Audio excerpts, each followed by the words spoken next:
Welcome, podcast lovers. I am super excited to share this very special episode with you today. Chris coaches a brave soul live on our podcast. Now, this beautiful woman is a client of ours. She is a few months into her Ending Body Burnout method journey, so working through our holistic root cause program.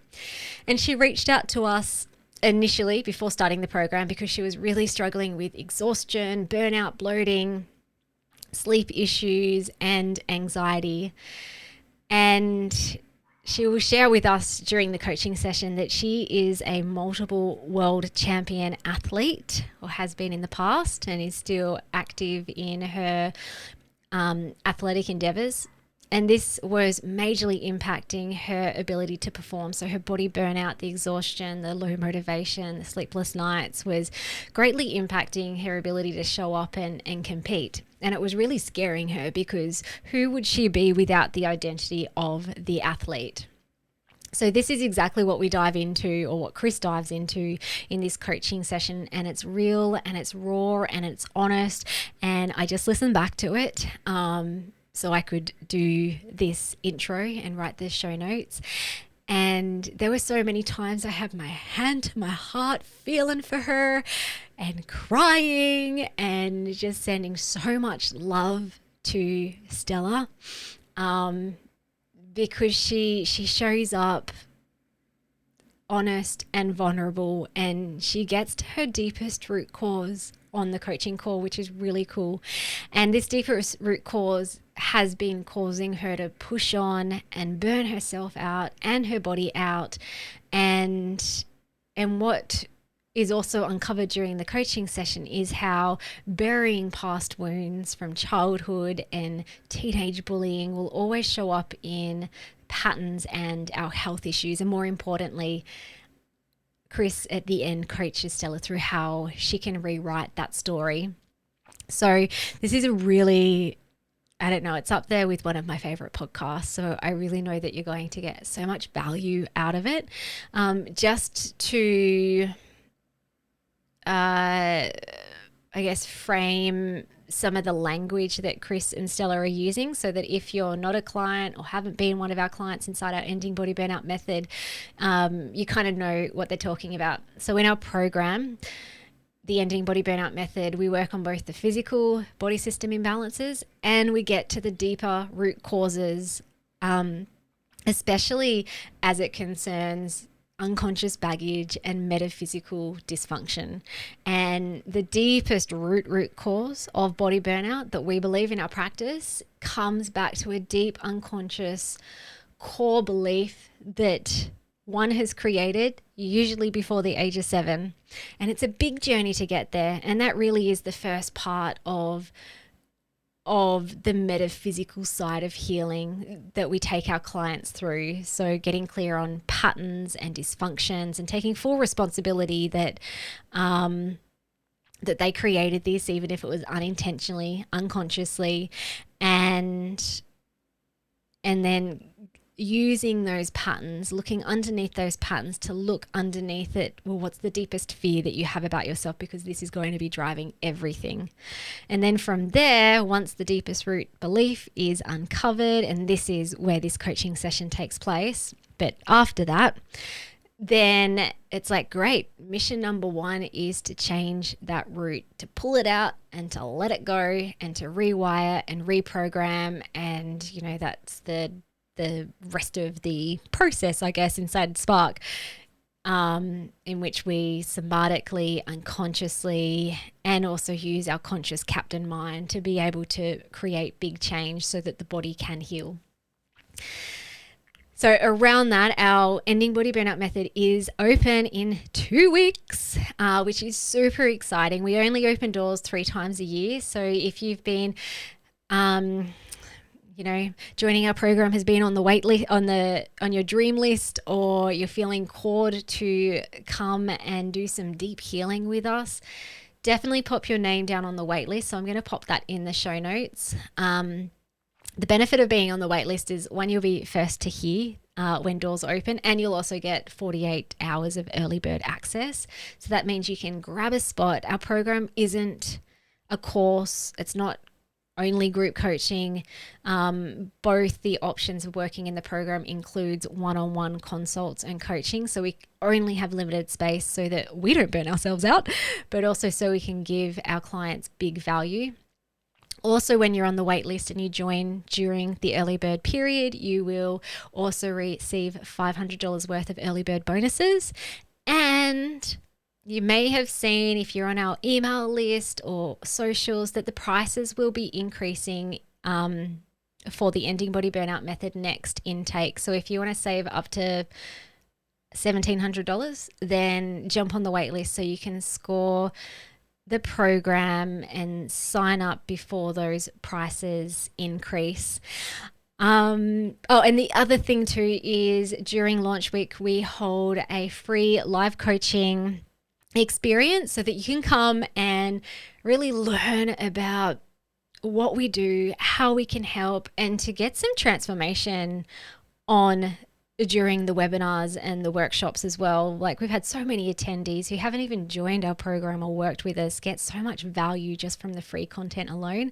So it's a beautiful way to come in and to get to the root of your body burnout. And the free coaching we're running this launch is called Rewire Your Brain to End Body Burnout. And on day one, we're going to look at the body systems that can burn out, that can affect the brain and cause body system imbalances. On day two, we're going to focus more on what this coaching session today is about. So really helping you to identify, well, what is the deepest root cause of your body burnout. And day three is more experiential and practice-based. So we're going to take you through one of my most favorite rewiring somatic type practices to help switch off symptoms. So definitely come along to that. And if you can't make it live, that's okay. You can get access to the recording. Alrighty, let's dive into today's coaching session.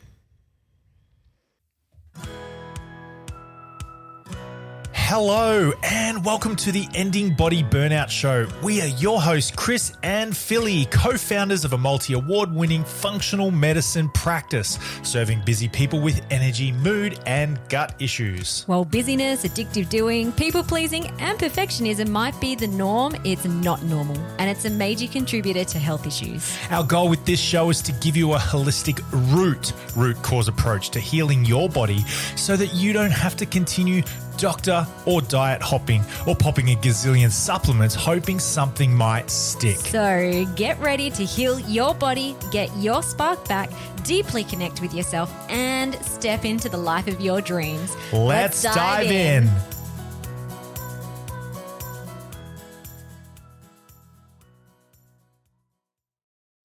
All right, guys, we've got a special episode today. We have a live coaching call with Stella. So welcome, Stella, to our Ending Body Burnout show. Hey, Chris. Thanks for having me. All right. So why don't we start with, as much as you want to say, who are you and like what are you working on in terms of why you came to us and that sort of thing. Yeah, tell us a little bit more about you and what you're working on. How's that? Yeah, sure. I'm 42. I'm from Melbourne, Victoria. I guess what I'm at, my background's nursing, mental health nursing. It's been doing that for the last 13, 14 years now. Currently I'm in patient safety, which is more of a remote working position. So it's desk bound currently. I'm no longer clinical, but did quite a few years mental health nursing on the floor and worked my way up through education into what I'm currently doing now. I'm also heavily involved in sport, so I have a very niche sport which I'm extremely passionate about. So I get into dragon boat racing, which means I get to do a lot of paddling and spend some time out on the water, which here in Melbourne is just absolutely beautiful, right in the heart of the city. I have an incredible partner, um, and yeah, enjoying Melbourne, I guess, is the base of it. Awesome. Thank you for that. And so, what are you working on in terms of support and guidance with us? Yeah.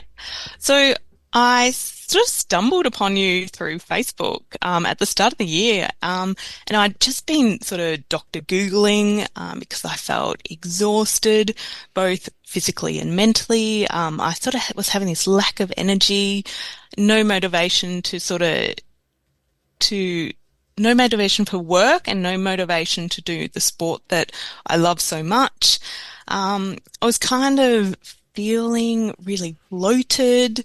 I had this bloating that was sort of extremely painful after meals. But my diet was also sort of suffering because I was eating to sort of fill the void of the exhaustion, and relying heavily on coffee of a morning to get me up and going. My sleep was also really bad. Like I would have this difficulty going to sleep, difficulty staying asleep once I did get to sleep. I'm generally quite a light sleeper and I was just constantly waking up during the night. And I had this constant feeling of anxiety, and overwhelm, which was sort of affecting my work and making life really difficult. So getting on Google and kind of looking into this, the idea of burnout came up, which was sort of well known in the nursing sphere, but hadn't really sort of clicked that maybe that's what I had. And so, yeah, looking at burnout and burnout treatments and stumbled upon this incredible program. You go Google, go Facebook. So what's your progress like so far? Where are you up to? What's been going well for you? Yeah, so I've been working with Philly. We did a few of the lab testing. We looked at, I go all in. So we looked at the adrenal, we looked at the SIBO, and we looked at the brain, sorry, I stumble on is it the endocrine? No, Yeah, yeah, endocrine. yeah. So, we've been working through that. We got all my lab results back and I hit all three. So I had SIBO, my adrenals were burnt out and my endocrine was sort of burnt out. So we've been working to support that on the sort of the therapeutic program side of things, and also been working through the present state, which kind of hit a lot of the ideas that I knew I had, but didn't really realize that it was a problem. So a lot of forcing to push myself to get all my activities done throughout the day. So despite the exhaustion, I would still go and do my paddling training. I would still be hitting the gym, lifting those weights. I would still be on my desk at work and making sure I had all my reports done and my emails responded to. And I'm possibly one of those types of people that I'm very critical on myself. So if I don't feel like I'm meeting goals, I get very down on myself. So it's probably this circular type system, but I've been working on that in the present state of the program, and then also moving into past. And while I don't believe I'm a person who has significant trauma in my past, I have a lot of little baby trauma events which probably have compounded. And I'm currently working through the process of looking at those, but I must admit I'm finding myself quite resistant to sort of scratch into some of that because I don't know. My brain's telling me just I've got other stuff to do. Yeah, I've got other stuff to do. I love it. I'm just writing that down. I've got other stuff. What is that? I'm gonna, with your permission, I'll ask a few questions around there. Mm-hmm. But you know what? Retreat. Can I have your permission Of Stella, course. to dig deeper into these things, and where I spot things that might make sense to you, when I spot some things that maybe they don't match up with my own understanding or movie in my head. Can I ask you more questions and do a bit of Yeah. digging? Is that cool? Yeah. Let's dig. Awesome. I half wrote what I said before. I've got other more important things to do. Something like that. Hey. Oh, just other stuff. Yeah. Daily stuff comes up, and digging into the past seems time consuming, I guess. Yeah. Got it. Okay. Um, yeah, it seems time consuming. And like what? Why is it time consuming in your words? Um, because I need to be in and it always, I don't know why, but every time I bring up the idea of points from my past, I get quite emotional. So I probably need to be in a certain headspace to delve in, and being in that headspace takes time. Um, and it's easier to just tick off my daily tasks and not set aside the time that potentially I need to do that. Yeah. Okay.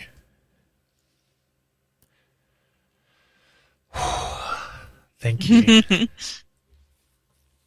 Um, I'd like to go there, and ask you some questions about that. But before we do, Mhm. can we just have a couple of deep breaths together? Is that okay? Yeah. Just breathe. So just like a big deep breath in, and then just let it out, and then do another one.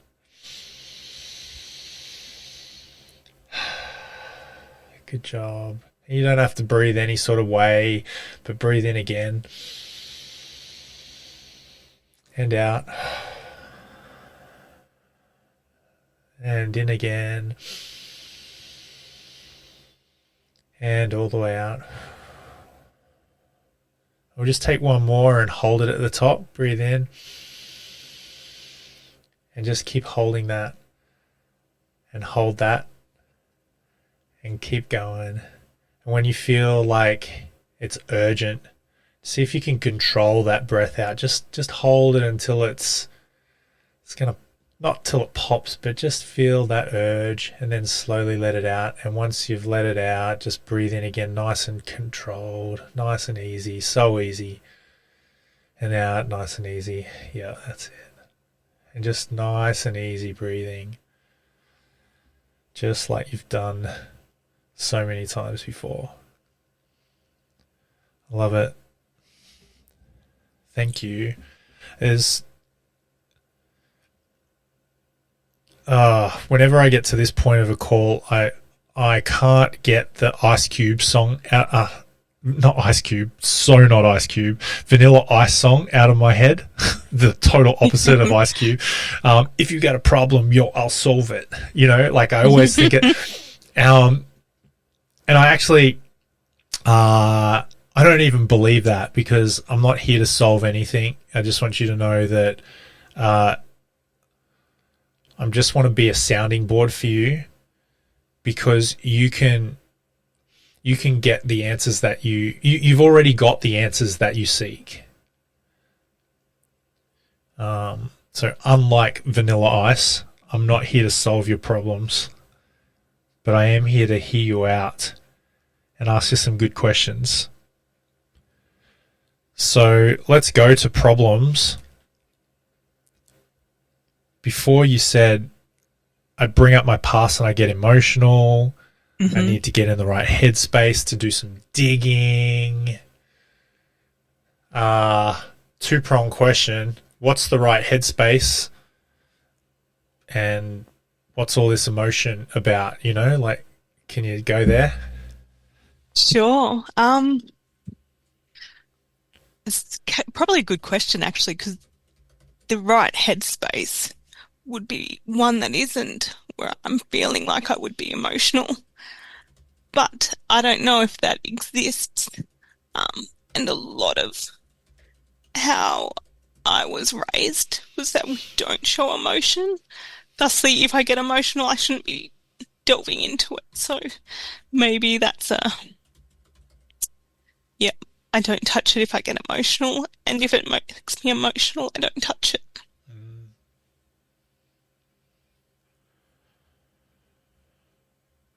And what's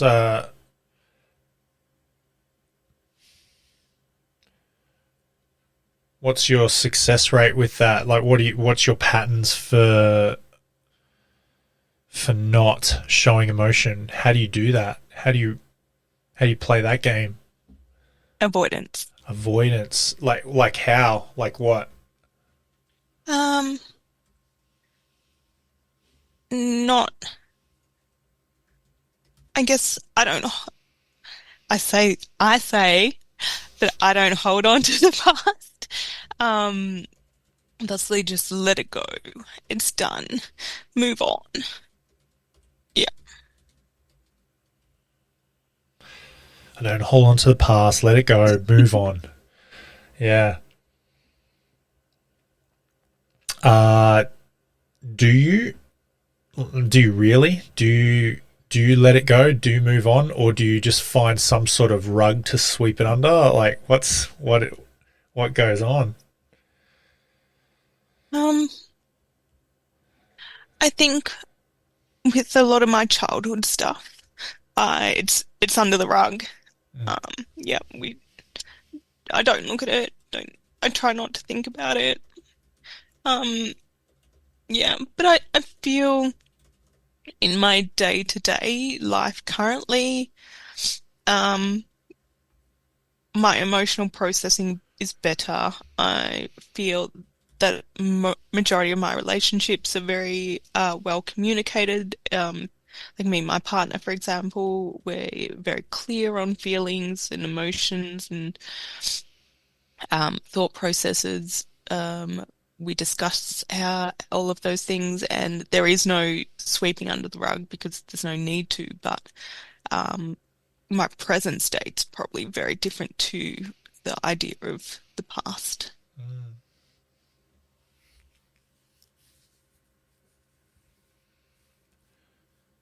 Uh,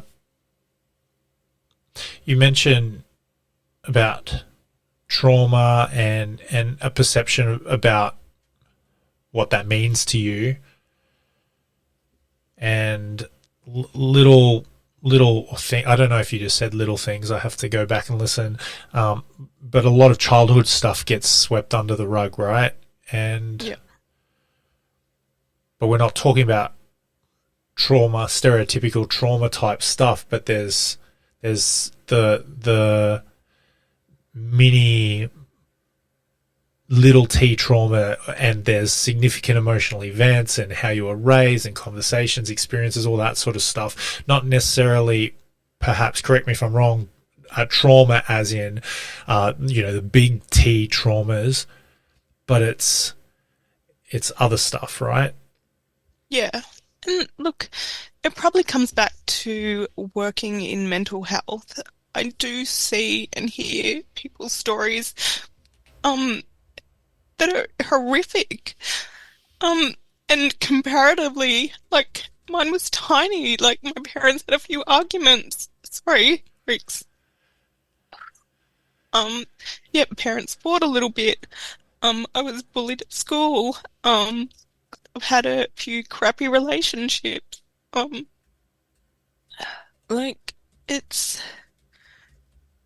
comparatively to some people out there, it was tiny. So, I guess I was raised to like not express emotion about that little trivial stuff, and then I moved into mental health where comparatively it is tiny, but I think there was just a lot of little moments where I probably didn't feel loved or supported or like a I don't know, cherished child. Um, and yeah, it just built up over time. Okay. Thank you for sharing that. Yeah. Stella, it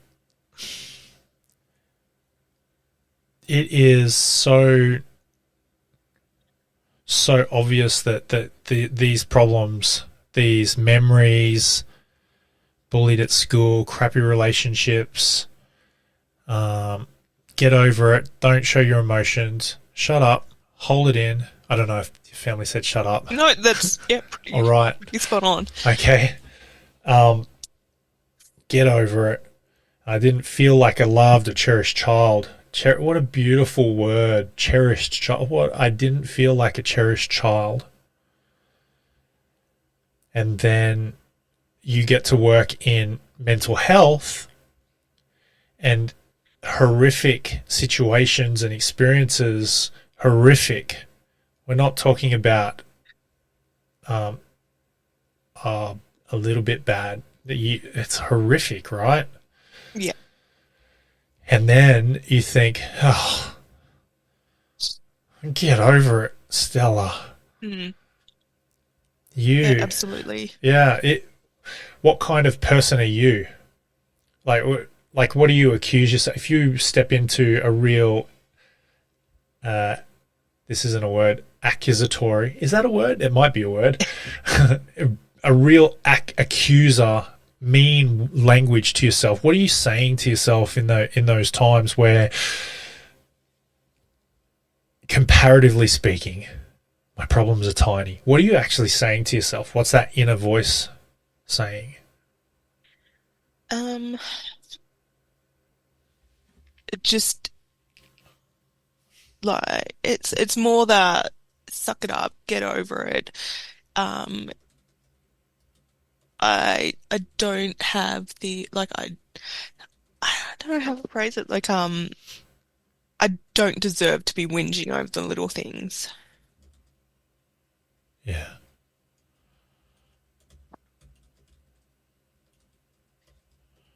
And there's the whole it won't change anything too. I get a lot like it's so long ago. Like I said, I'm 42 now. I'm talking about stuff that up until my 20s. So it's 2 decades ago. Like I get over it.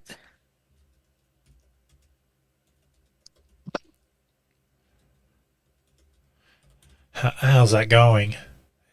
The getting over it.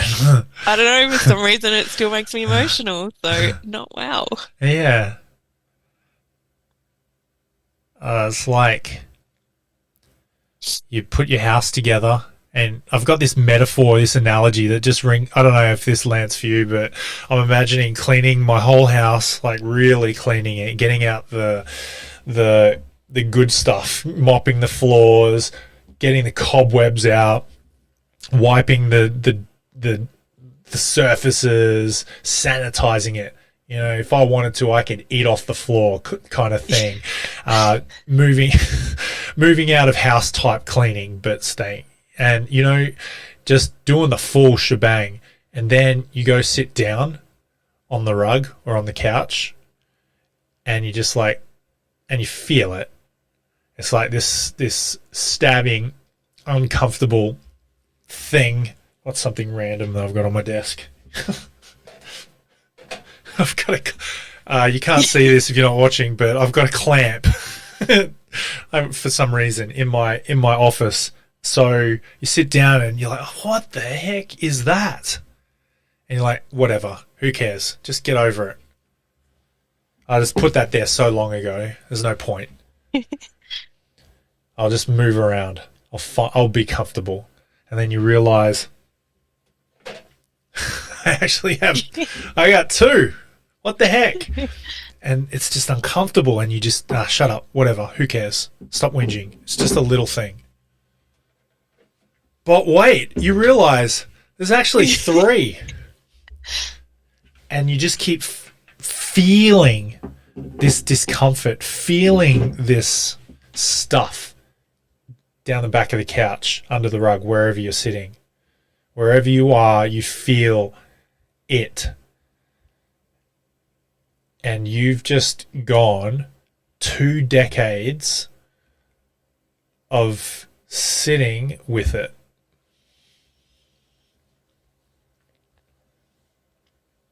Yep. Yeah. So surely you can go another 2 decades more, right? Yeah, absolutely. Get over it. Okay. So there's something there. There's something underneath the surface, down the back of the couch, under the rug. And you're sitting with it and it's uncomfortable. The little kid who was raised to ignore it stored those things there, tucked those things out of sight. The little girl who wanted to survive, man, who just wanted to make it to the next day, who wanted to make it through school without being bullied again, without getting told to shut up. That little girl found a way to just bury that stuff and learn to sit with it and ignore it, right? Yep. But now you're not a little girl anymore. You're 42. It hurts you. It gives you a pain in the butt to sit on this stuff. It's uncomfortable, right? Mm. Obviously, it is because you feel emotion. There's some sort of a charge. Hey, Yeah. anything come up while... Yeah, the Say that? fact that, yeah, so kind of in my head, I'm going, I'm not the same person I was back then. I have changed, and like childhood, and like I said, up to my 20s, I was chubby baby, fat little kid, obese teenager, like weight was a huge thing for me. And in my 20s, I did stuff about it, and I um ended up like got into sport and became very athletic and did all the physical stuff I needed to do to change. And I feel like I'm not that person anymore, and I shouldn't have feelings around how that was because it's irrelevant. I've moved on and I've done the work. I just haven't faced the emotional side of Yeah.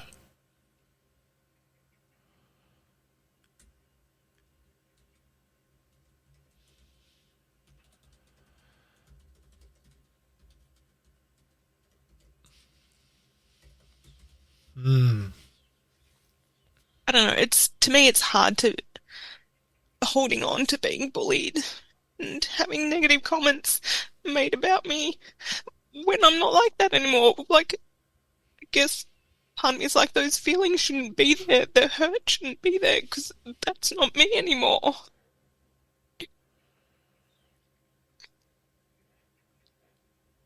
Not all parts of you. It's not all parts of you, Stella. I correct me if I'm wrong. The You're feeling emotional. You're sitting with these things and you're feeling like there's still something there.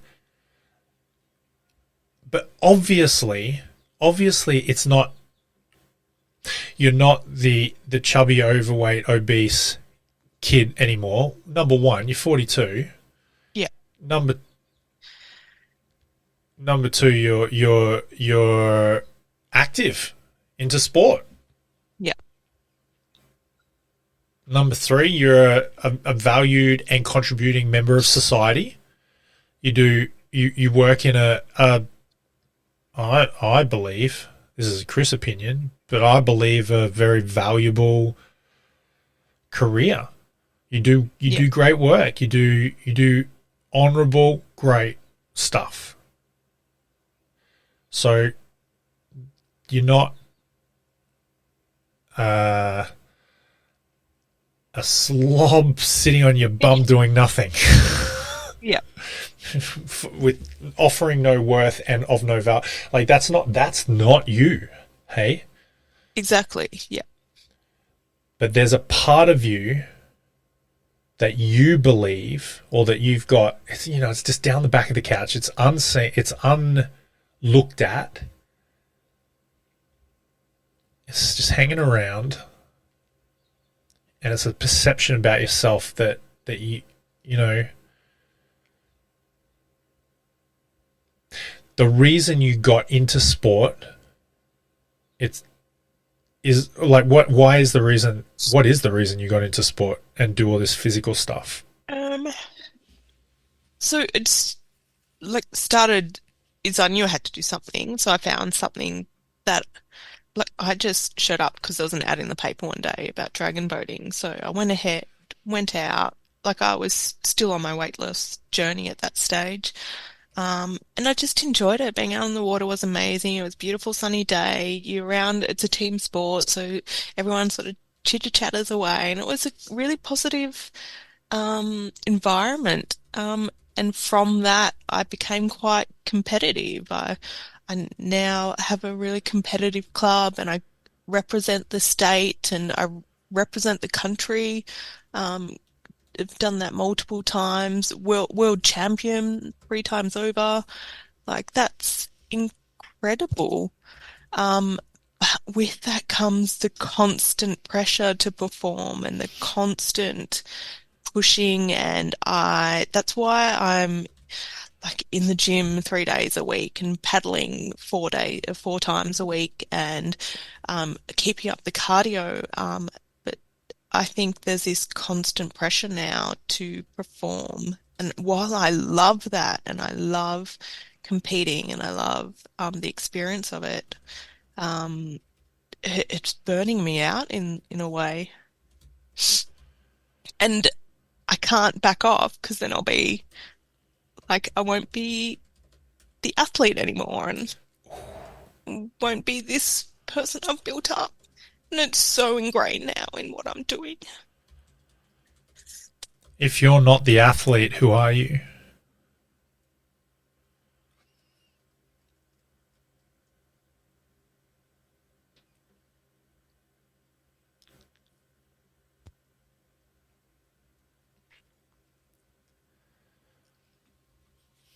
Yep. If you're not the athlete, who are you? Uh, yeah, part of me isn't sure. Like I'd still be a nurse and I'd still work in patient safety. Um, but I take a lot of my value, um, from competing and being so embedded in, my teams. Yeah, whether that's my club or my state club or, um, yeah, the Australian team. Yeah. All right. So this identity that you've built for yourself is your solution. It's your solution to a problem. This identity, it's not bad. It's not wrong to have this drive, this desire. Actually, it's cool. It's nice until it's not. And the thing is, you've attached such a attachment to worth. You've attached such a sense of worth and esteem to what you do. It's kind of like muddled up your sense of self, hasn't it? You know, like if I can't do the things that my perception of myself does, if I can't do the gym or the cardio or get out on the water, if I can't do the things or contribute in the way that I think I should, then who am I? And if I'm not the athlete, then who am I? Yeah, I would say a lot of my the way I perceive myself is through the external factors. Yeah, absolutely.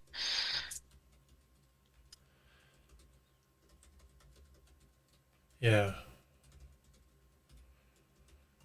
Okay. So there's a part of you that gets tremendous amounts of worth and validation, love, respect, certainty, connection, Absolutely. right? Yep. Yep. Tick, tick, tick. Yep. Tick, tick, tick.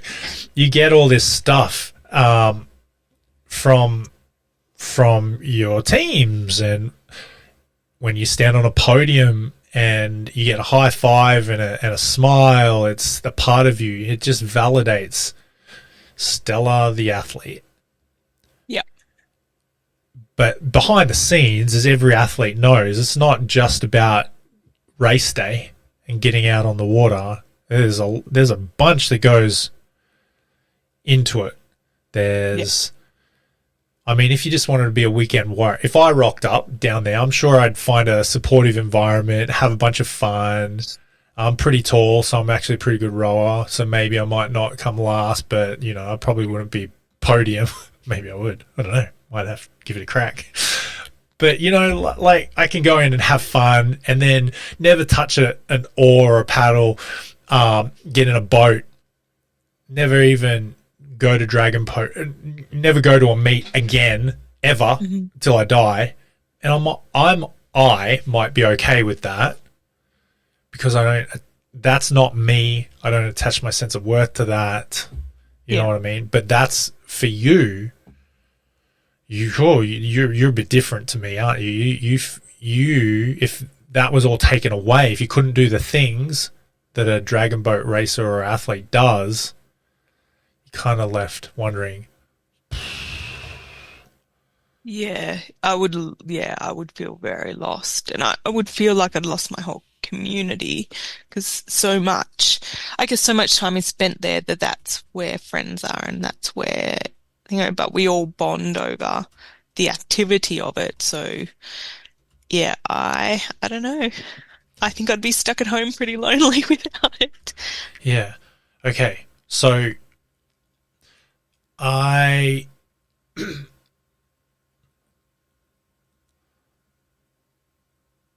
I'll see if this makes sense.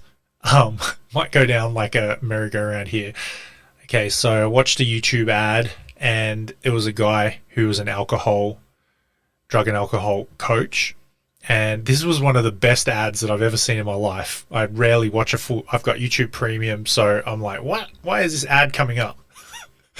I was logged out. Anyway, I was so excited that I watched this ad, and this guy, his child died of SIDS, and him and his wife had a tumultuous relationship, up and down, and this guy turned to alcohol and drugs so that he wouldn't think, so that he didn't have to feel. He wanted to go to sleep stoned or off his face drunk so he wouldn't dream. If he wasn't drunk, if he wasn't high, he would dream and he would hurt and he would feel the pain. And so he did the drugs, he did the alcohol. His wife and him split up, and so he kept drinking, kept doing drugs, and it became a problem, in his words.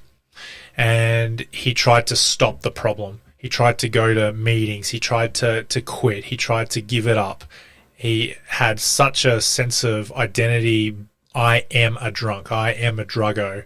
And he had such an identity of that. Anyway, he had this epiphany. Alcohol and drugs, it's not my problem. Huh. It's my solution. Mm. And as soon as I've got goosebumps. Good ad.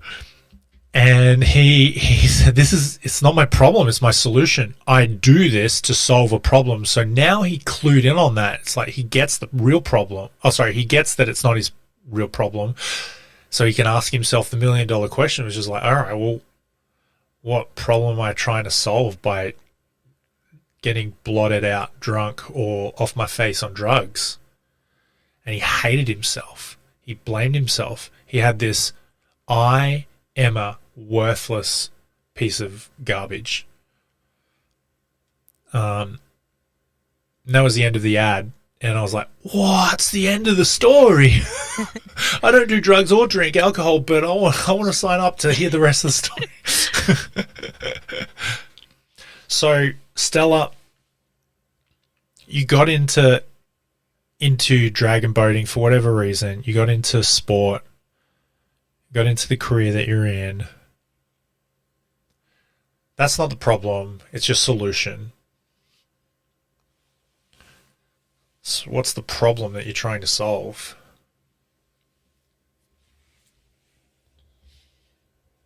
Um, Probably lack of self-worth, really.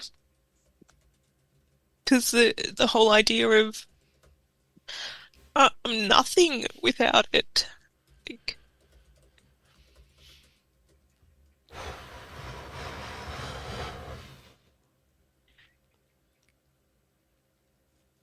Mm.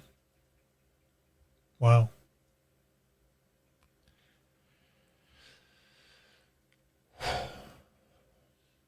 Nothing's a lot. There's a, I am nothing. mm, What else comes up?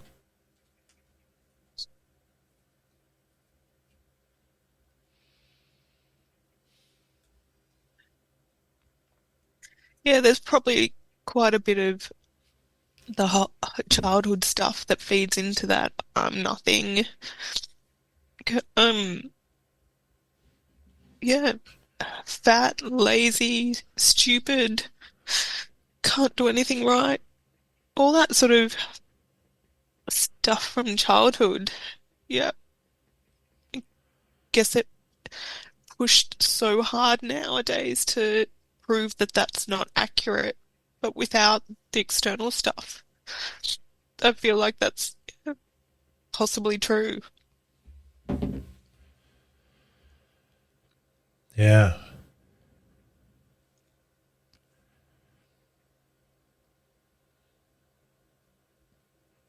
In yeah, in your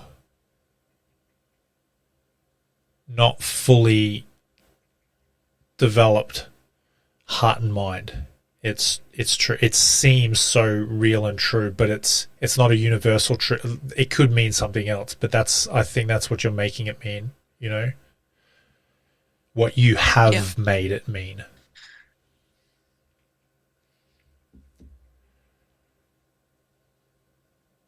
When was the first time you felt fat, lazy, stupid, can't do anything right? Oh, that was all through childhood. That's what I was told by family. That's what I was told by bullies. Like, I don't remember not ever being told, yeah, that it was something. I come, like my family was parents and two younger sisters, and I've got memories of like me and the middle sister are quite close in age, and her doing those little um not pageants, but you know how the shows and they would have the showgirl type stuff, and she was getting to enter them, and I wasn't because I was fat and I don't know, ugly and whatever else, and like I couldn't have been more than sort of 5 at that stage, but like it's some of the first memories that yeah, I I was not worth it. Yeah. How did that feel? Like, what sort of emotions did little Stella feel?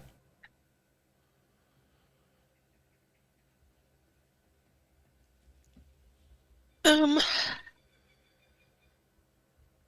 I don't know.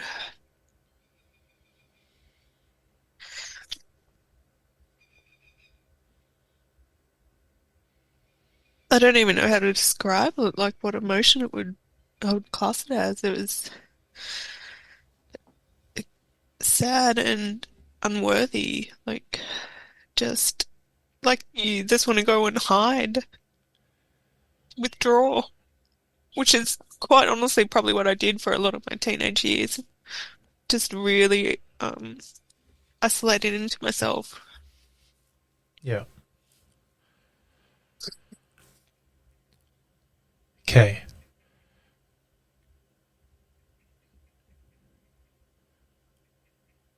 I don't I don't see the need in reliving experiences day to day. I don't see the need in holding things underneath the Yeah. couch, you know. I don't see the need in that.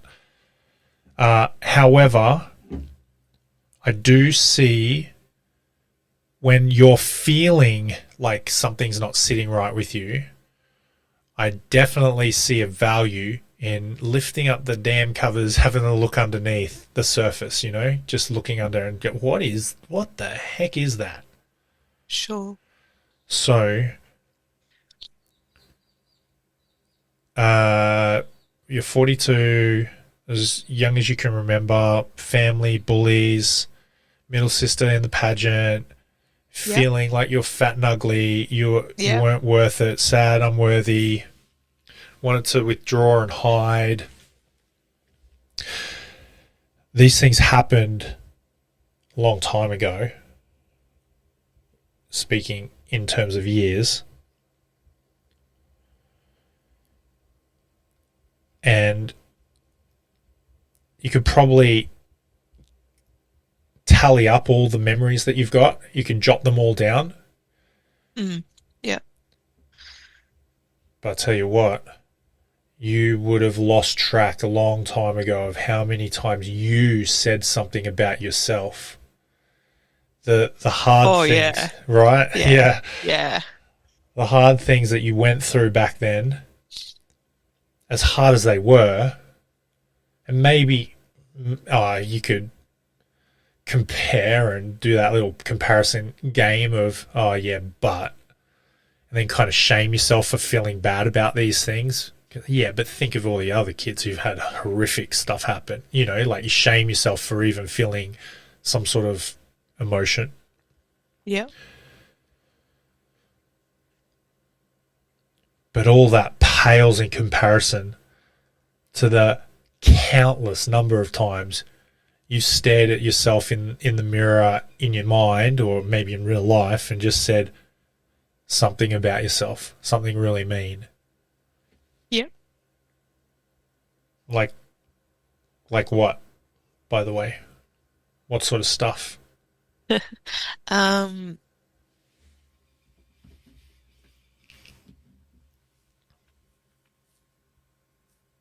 uh, be that I'm lazy and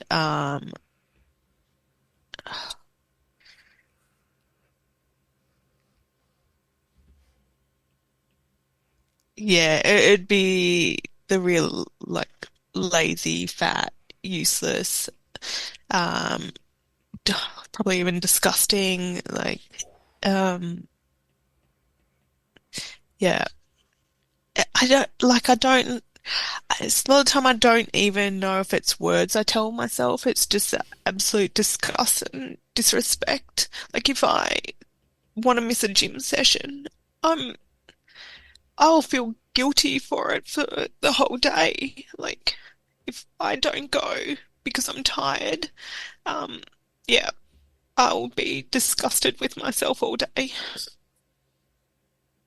Mm.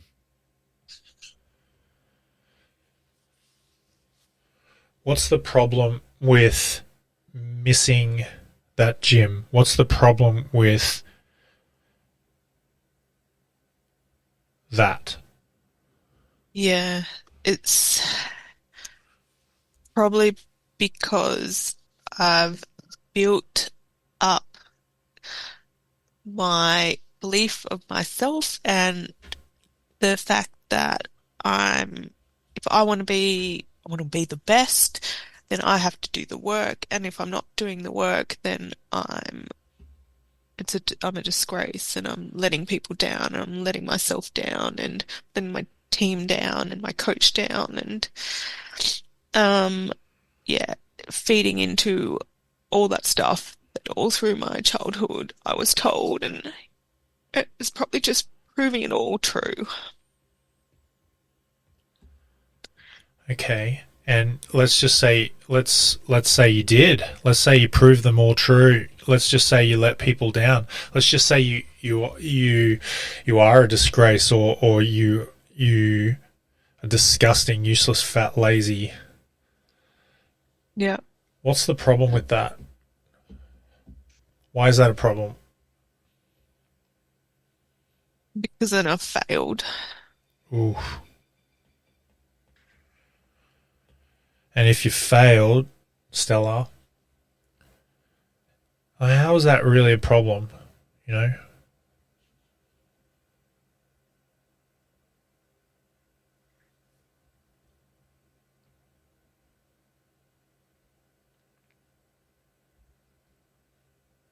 It probably feeds into some sort of story I have, um,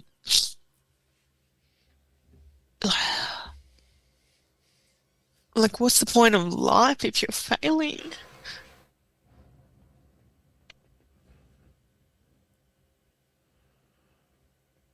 Hmm.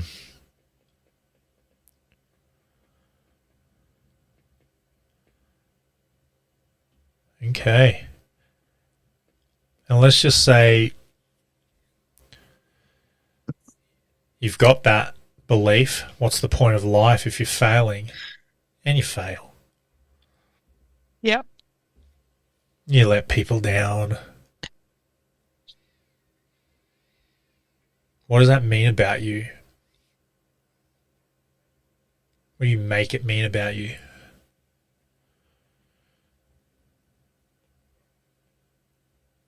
I don't even know. Yeah, you do. It's right there. You're sitting on it. I know you feel like you don't know, but if you did know, what would you say?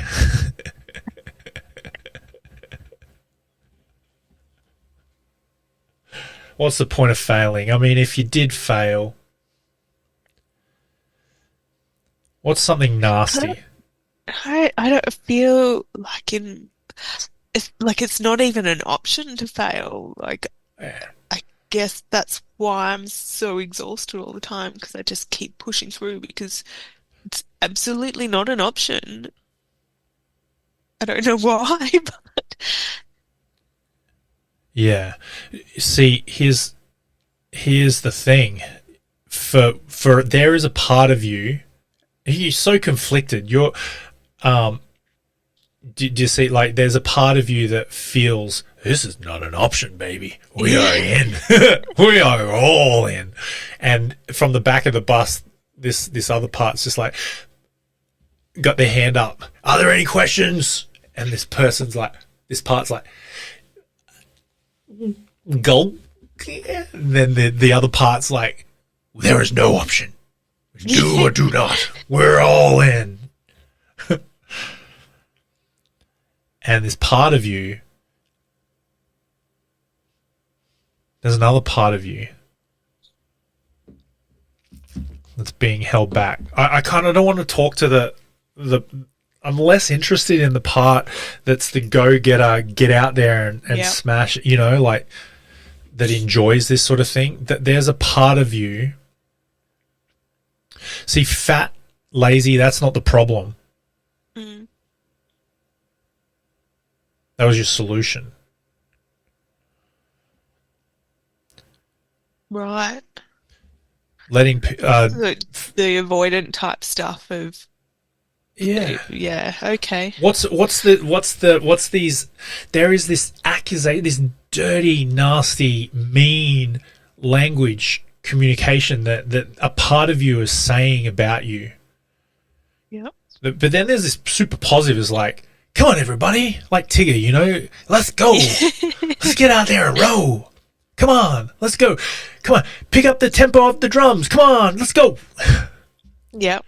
Add another 10 RPM to that. Let's go. That's the way. There's the part of you, but then there's another part that's just like, I am I don't want to put words in your mouth, so I'm not going to finish my sentence, but I am not enough somehow.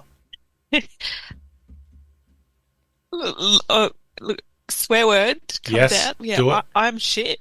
Like, I'm just Yeah. shit. Yeah.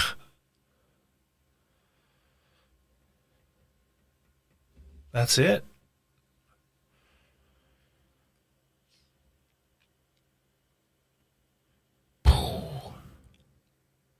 Lean into that, Stella, Yeah. and just feel into that. If that was true,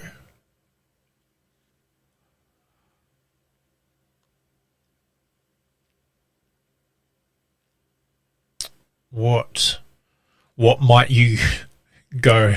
What might you do to prove that you weren't?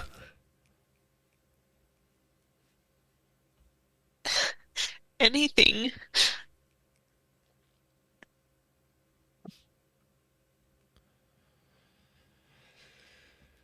Yeah.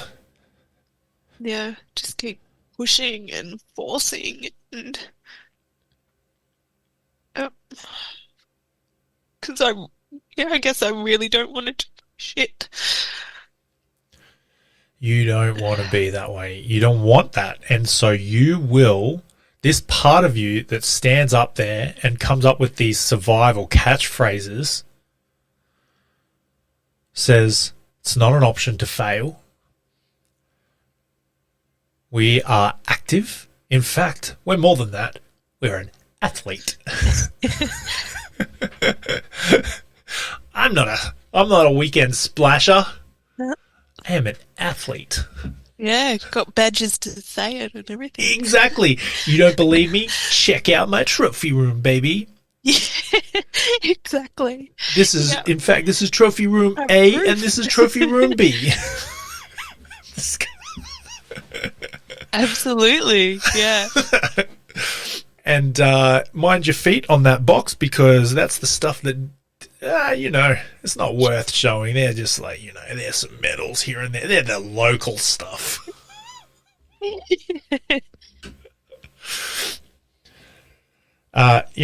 You've got this part that will go to any length to prove that this limiting belief about yourself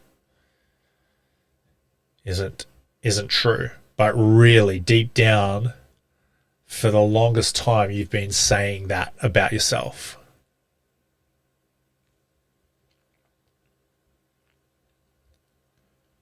Yeah.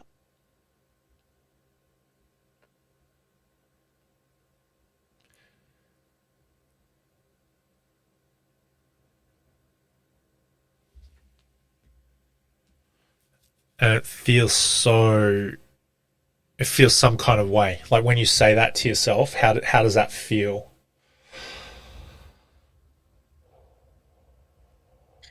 Yeah. I feel like it hurts in a lot of ways. It hurts me to the core, I guess.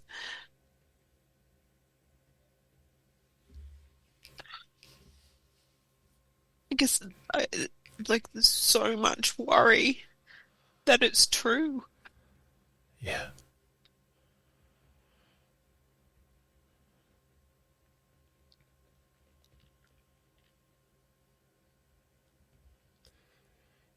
Lean into it. Don't try and push that away. Just keep that there. Hold on to that. Hold on to that feeling where it hurts you to the core, Stella. Hold on. Lean into it. Breathe into it. Don't try and force it away. And notice it. There's so much worry that it's true.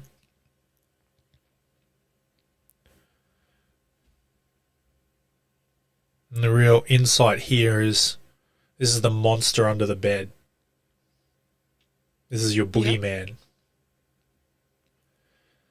And I don't know about you, but the monsters under the bed are scary. And I would just, when I was a kid, I would not look, I wouldn't want to look under the bed because I was scared of the monster under the bed. I was scared of the very thought. But now, as a dad, as an adult, and I can do this with my little girls, I can say, honey, I'll look under the bed. It's just fluff. Oh, and a sock. Do you want to have a look with me, honey? And she goes, no. I'm like, come on. It's just fluff and a sock. Here's the sock. Ew, it's got dust on it. Yeah, that's fluff. Come on, have a look. And then she leans over, looks under the bed. It's just fluff. It feels so real, and she was so scared. She wanted the nightlight on. But when you really look at it, it's just fluff, Stella. Yep. But it feels so real right now, and you'll go to any length to protect yourself. Just like a little kid pulls the blanket over their eyes as if that's going to protect them from the monster under the bed. You get all these things and you build these identities for yourself to prove and defend and to cover up that monster under the bed, that fluff. It doesn't really exist. So the intention today was to name the monster, figure out a root belief, a core wound that seems to drive the whole show.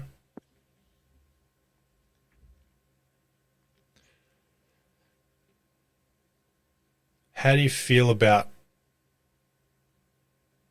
your belief?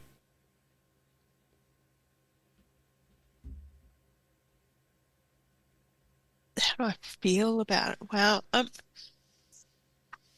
feel a little bit disappointed, I guess, that like I had such shitty experiences in childhood that I'm a bit resentful about it in a lot of ways. Part of me feel like I don't feel like it's fair. Yeah.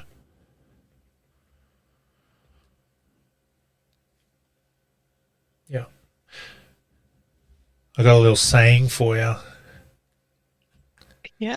It's never too late to have a happy childhood. Yeah.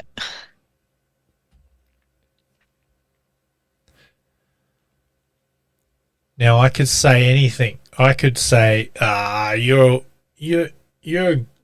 a legend. Actually, you're more than that. You're a dead set legend. More than that, you're a fair income flaming dead set legend. You know, I could say anything like that, but it doesn't matter what I say. It matters what you say, because you believe that the monster under the bed, that you are shit. Yeah. And yeah, you feel resentful. It's not fair. Why me? This is the victim mentality below the line, right? Yeah. However, even that, it still doesn't acknowledge, like, well, you still got a flaming stuff. You're still sitting on it. I am shit. And if you pull this one out and you look at that one too, I am shit. We're gonna have to censor this podcast. This one, I am shit. It's just there. Anytime you feel triggered, annoyed, frustrated, and unresourcefully emotional, you know, you watch The Notebook and you're like, you know, but there's a different kind of emotional, like when you're feeling that, I am shit has just showed up. Yeah. Yeah, that'd be true. Yeah. Yeah. You feel sad that you maybe feeling tired and burned out, and then all of a sudden you have some sort of a shame or a fear that the athlete is dead. Yeah. I am shit. Here we go again. Yeah.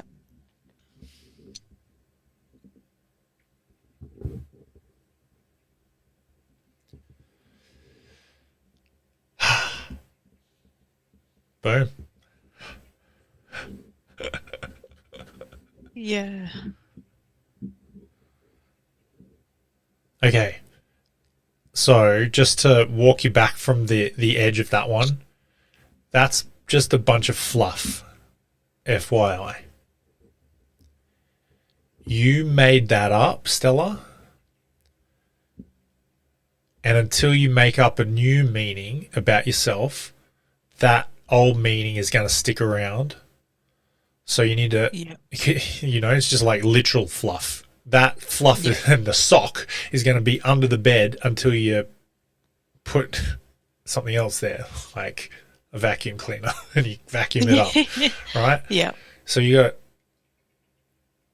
I don't want to say suck it up. That's got a different meaning. You want to clean it up. You want to get that space clean. Yeah? Yeah. You need a different meaning. And so I'm going to say homework for you is to find your reframe. Like apologize to yourself, because the bullies said what they said, they did what they did. Your parents did what they did, they said what they said. You didn't get into the pageant, but your sister did. All those things they have happened, but what's remained is you've said something to yourself every day since then. And so you've been saying for the longest time, I am shit. That's worth apologizing for. Yeah. That's you saying that to you about you, Yeah. right? That's not a bully. That's not your mum. That's not your dad. It's not your sister. It's not somebody else. It's you. Yeah. Now you have power over that. You can't go back and change the past bullies, make them not touch you, Yeah. But what you can do is you can change your perception about yourself. You can change the fluff. You can clean that up. Cleaner language.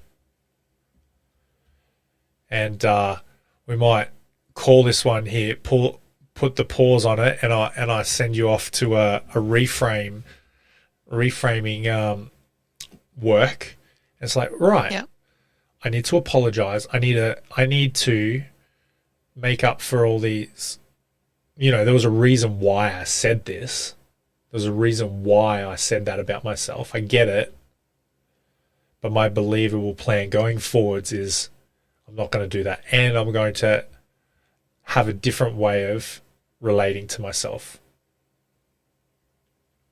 Yeah. For my personal one, I would always think, oh, I'm so unlovable. No. And then I reframed it. I am lovable, not by everyone.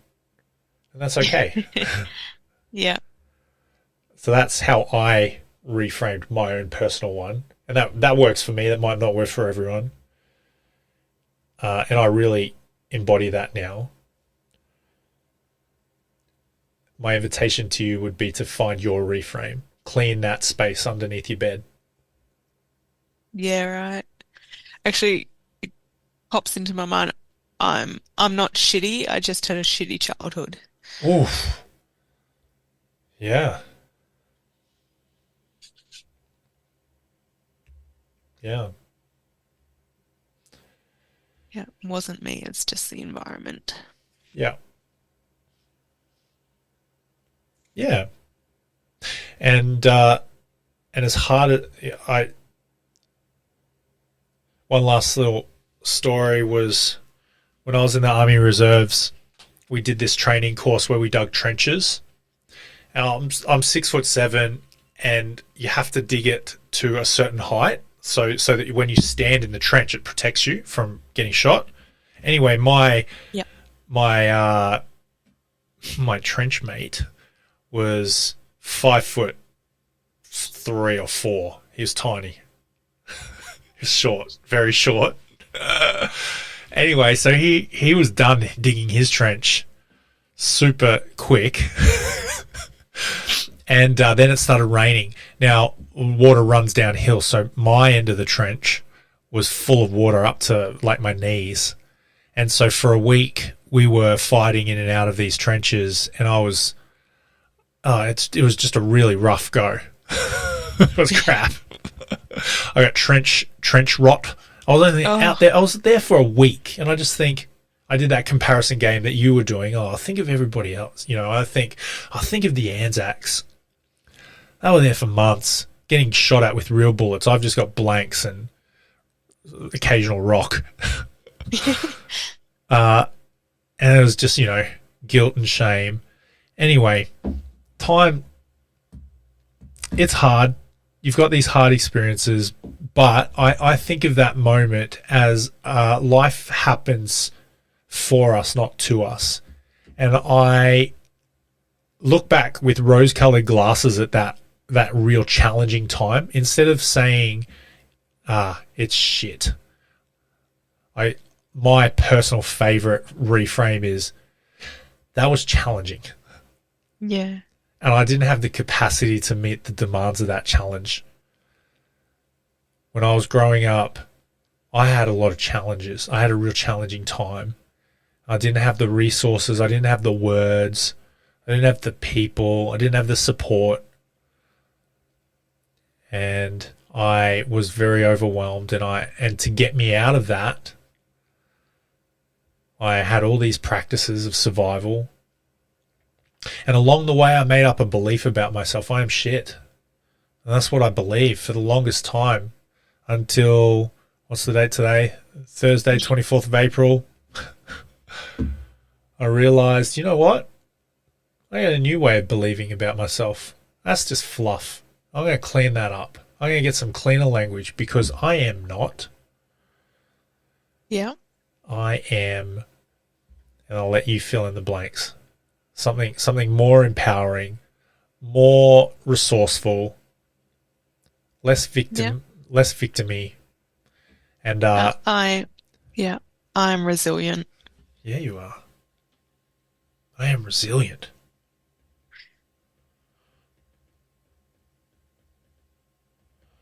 I love it.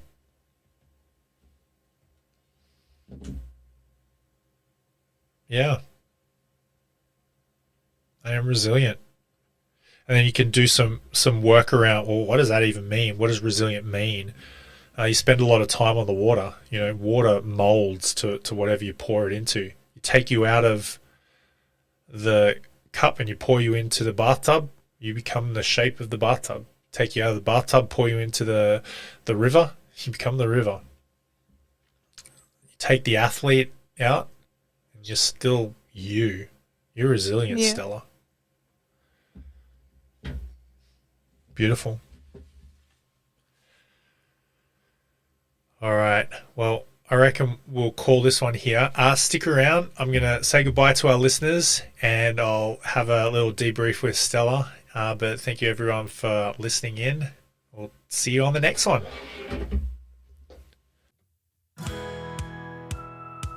Thank you so much for listening. We so appreciate you. If you'd like to give us extra smiles, drop us a review and spread the love by sharing this episode. You can also rate your own state of burnout and the root cause contributors by taking our Ending Body Burnout assessment on our website. And if you're interested in learning about our group or one-on-one Ending Body Burnout programs, shoot us a DM via Instagram or Facebook. Have the best day ever.